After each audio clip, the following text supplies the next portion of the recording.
Degree verification کا عمل جب پی آئی اے کی میں بات کر رہا ہوں، باقی اداروں کی بات نہیں کر رہا،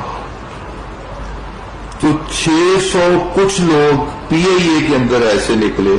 جن کی ڈگریاں ٹھیک نہیں تھی، کسی کی میٹرک ٹھیک نہیں ہے، کسی کی ایف اے ٹھیک نہیں ہے، کسی کی بی اے ٹھیک نہیں ہے،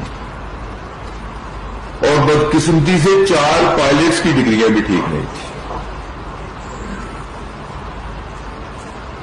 ان کی ڈسمسل بھی ہوئی، ایکشن بھی ہوا۔ سنیے جی، پی ٹی آئی کے لوگ 2020 کے اندر پی آئی اے کے بارے میں کیا نظریات تھے، ان کے کیا خیالات تھے،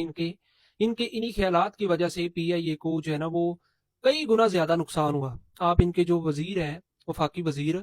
تو ان کے اب بیان سنیں، غلام سرور، جو یہ خود اپنے منہ سے یہ بیان دے رہے ہیں میڈیا کے اوپر بیٹھ کر کہ جی پی آئی اے کے جو پائلٹس ہیں ان کے لائسنس جعلی ہیں، انہوں نے تو امتحانات بھی نہیں دیے بلکہ کسی اور سے پیپر دلوائے ہیں۔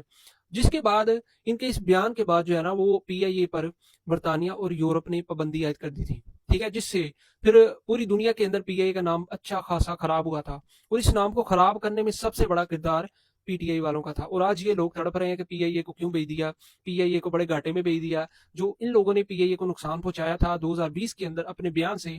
وہ انہیں اب یاد نہیں آ رہا۔